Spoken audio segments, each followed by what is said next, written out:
अस्सलाम वालेकुम नाज़रीन, तारीख की दुनिया में खुश आमदेद। मुझे डॉक्टर अली कहते हैं और आज की वीडियो में हम आपको दिखाने जा रहे हैं कि पाकिस्तान के इलाके थर में कोयले का बहुत बड़ा खजाना कैसे पाकिस्तानियों की किस्मत बदल सकता है। लेकिन कमाल होशियारी से शरीफ खानदान इस खजाने को पाकिस्तान के अजली दुश्मन के हाथों बेचकर पाकिस्तान को कितना बड़ा नुकसान पहुंचाने जा रहा है। वीडियो की तफसील में जाने से पहले हमारे चैनल को सब्सक्राइब कर लीजिए और बेल आइकन को जरूर दबा दीजिएगा ताकि हमारी आने वाली वीडियोस सबसे पहले आप तक पहुंच सके। और कमेंट सेक्शन में पाक फौज जिंदाबाद का नारा कमेंट जरूर कीजिएगा। नाज़रीन, चंद दिन पहले बज़ाहिर एक इंतहाई मामूली लेकिन इंतहाई गैर मामूली खबर सुनी होगी। शहबाज शरीफ साहब और सैयद मुराद अली शाह सिंध के वजीर आला कौम को खुशखबरी सुनाते हुए बता रहे थे कि थर के कोयले तक रेलवे की तोसी जैसे मंसूबे से मुल्क की तकदीर बदलने वाली है। उनका कहना था कि जब नीयतें नेक हों तो जो काम कई साल तातुल का शिकार रहते हैं, मरकज और सिंध के बाहमी एतमाद की वजह से चंद घंटों में हल हो जाते हैं, और जिसका नजारा हम सब लोग इस वक्त देख रहे हैं। उनका इशारा इमरान खान की जानिब था। नाज़रीन, उन्होंने कहा कि वो मसला जिसे सुनने के लिए कोई तैयार नहीं था, हमने चुटकी बजाकर हल कर दिया और अब थर का कोयला पाकिस्तान में जगह जगह पहुंचाया जाएगा, जिससे मुल्क की तकदीर बदल जाएगी। थर के कोयले से मुल्क की मईशत बदलने की ऐसी मिसालें दी गईं कि देखने और सुनने वाले आश्चर्य कर उठे। नाज़रीन, अल्लाह करे कि ऐसा ही हो, लेकिन जब से हुकूमती तर्जुमानों के मुंह से भारत से तिजारती रुकावटें दूर करने की बातें सुनने को मिल रही हैं, तो बहुत ही अनजाना खौफ दिल में आ बैठा है। थर के कोयले के साथ माजी में भी कुछ ऐसी ही दास्तानें वाबस्ता रही हैं। इन चीजों से कुछ खदशात भी उभरने लगते हैं, लेकिन नाज़रीन, हम कोई बदशगुनी नहीं करना चाहते और मुमकिन है ये सब कुछ नेक नियति से ही किया जा रहा हो। हमारी दुआ है कि अल्लाह ताला करे कि इस मंसूबे से खैर की खबरें सुनने को मिले। नाज़रीन, थर में हजारों किलोमीटर के इलाके में फैली कोयले की इन कानों का नाम पहली मर्तबा मोहतरमा बेनजीर भुट्टो के दौर में सुनने को मिला था, और उस वक्त भी थरकोल को पाकिस्तान की मईशत का गेम चेंजर करार दिया गया था। थरकोल से बिजली की पैदावार का पहला मंसूबा बेनजीर भुट्टो ने ही शुरू किया था। 2014 में उस वक्त के वजीर आजम नवाज शरीफ और सदर आसिफ अली जरदारी ने थरकोल मंसूबे का संगे बुनियाद भी रखा था। कौम को बताया गया था कि जियोलॉजिकल सर्वे के मुताबिक थर में 175 अरब टन कोयला मौजूद है, जो कौम की नस्लें संवार सकता है। उस कोयले से बिजली पैदा करके कौम को न सिर्फ सस्ती बिजली फराहम करने की नवीद सुनाई गई, बल्कि केमिकल्स और गैस वगैरह की तैयारी और उनकी फरोख्त से अरबों डॉलर कमाने के ख्वाब भी दिखाए गए। अब हालिया तकरीब में वज़ीर आला सिंध ने कहा था कि थर के कोयले से बिजली की पैदावार के लिए वसी तर रोड नेटवर्क, पुल और एयरपोर्ट्स की जरूरत थी। हुकूमत सिंध ने सख्त मेहनत के बाद 75 करोड़ डॉलर खर्च करके थर का इंफ्रास्ट्रक्चर तामीर किया। उन्होंने बताया कि इस प्रोजेक्ट में सिंध हुकूमत के 55% शेयर हैं, जबकि 45% शेयर एक निजी कारोबारी इदारे के हैं। कोयले से 660 मेगावाट बिजली के पावर प्लांट पर काम शुरू किया गया था और इस साल के आखिर तक इस पावर प्रोजेक्ट में बिजली पैदा करने की सलाहियत बढ़कर 2640 मेगावाट हो जाएगी। थर के कोयले से 12,500 मेगावाट बिजली नेशनल ग्रिड में शामिल हो चुकी है। थरकोल से खाद की पैदावार के लिए जब साइन गैस तैयार होगी तो $3 बिलियन का ज़र मुबादला महफूज होगा। थर का कोयला अगर फी साल 70 मैट्रिक टन बरामद किया जाए तो ज़र मुबादला की मद में $4 बिलियन का फायदा होगा। सी पैक के तहत थर में $7.5 अरब की सरमायाकारी हुई है।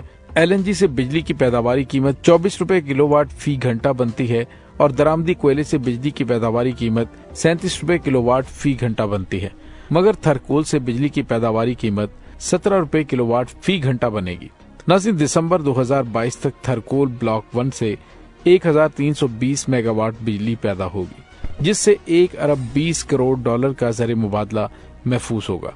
उन्होंने मजीद बताया था कि दरामदी फ्यूल पर चलने वाले बिजली के कारखाने जब थर के कोयले से चलेंगे $1.5 अरब का ज़र मुबादला महफूज होगा। सीमेंट के कारखाने जब थर कोयले से चलेंगे तो इससे मुल्क का $2 अरब ज़र मुबादला महफूज होगा। वज़ीर आज़म साहब ने कहा कि थर में रेलवे की ट्रांसपोर्टेशन का निज़ाम एक इनकलाब लेकर आएगा और ये कोयले का खजाना जो अल्लाह ताला ने पाकिस्तान को अता किया है, अगर इससे सालाना 1 लाख मेगावाट बिजली पैदा की जाए तो ये कोयला 300 साल तक बिजली पैदा करने के लिए काफी होगा। उन्होंने कहा कि हम जनूबी अफ्रीका, ऑस्ट्रेलिया, फिलिपाइन समेत दूसरे ममालिक से महंगे दामों कोयला मंगवाते हैं, उस पर अरबों डॉलर खर्च होते हैं।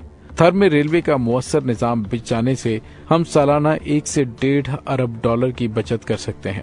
नाज़रीन, खुदा करे कि इस बार थर के कोयले को वाकई मुल्की मुफाद में बरूए कार लाया जाए और ये मंसूबा किसी तनाज़े का शिकार ना हो। लेकिन नाज़रीन, आपकी याद दहानी के लिए जरा तारीख के औराक को पलट कर देखते हैं कि 1 दहाई कबल की बात है, भारत के बड़े तिजारती ग्रुप टाटा और भारतीय हैवी इलेक्ट्रिकल लिमिटेड ने थर से कोयला निकालने वाली एक कंपनी के साथ मुआहदा करने की कोशिश की थी, जिसे मुल्की इदारों की मुखालिफत पर मुलतवी करना पड़ा। आज 10 बरस बाद जब सिंध और मरकज में एक ही कबीले के लोग बरसरे इक्तदार आए हैं, तो थर के कोयले के हवाले से नए स्क्रिप्ट की थ्योरियों में नई जान पड़ गई है। ये तासुर इसलिए पुख्ता होता है कि सिंध में पीपल्स पार्टी गुज़िश्ता 14 सालों से हुकूमत में चली आ रही है, मगर उसे थर का ख्याल अब ही क्यों आया। और ये मंसूबा तो बकौल वज़ीर आला सिंध शहीद बीबी के वजन का हिस्सा था, फिर यूं तातुल का शिकार ये क्यों रहा।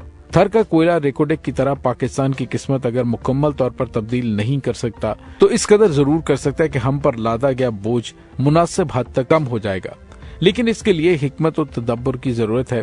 टॉम एंड जेरी जैसा खेल खेलने वाली 2 जमातों की मुश्तरका हिकमत अमली समझ से बाहर है। क्या अब भी मशरकी हमसाए से माहिरीन बुलाए जाएंगे, जैसे 2012 में किया जा रहा था? बाखबर लोग यकीनन जानते हैं कि 2009 से 2012 के 3 बरसों के दौरान सिंध के थरकोल के इलाके में एक गैर मुल्की कंपनी से फिजिबिलिटी स्टडी ये जानने के लिए भी करवाई गई कि दिफाई नुक्ता नजर से इस इलाके की भारत के लिए बहुत ज्यादा अहमियत है। अगर भारत की ब्रास टैक्स से अब तक की जाने वाली हर फौजी मशक को सामने रखे तो ज्यादातर में राजस्थान और सिंध के मुल्हिका इलाकों में ये होती हैं। जुलाई 2012 में पाकिस्तान से एक 20 रुकनी वफ्द को भारत भेजा गया था और उस वफ्द की सरबराही उस वक्त के वजीर आला सिंध की साहबजादी ने की थी। उस वफ्द के दौरे से चंद दिन पहले उस वक्त के सदर आसिफ अली जरदारी के एक बाएतमाद साथी और रुकने कौमी असम्बली डॉक्टर महेश मेलानी ने भारत के कुछ दौरे किए थे।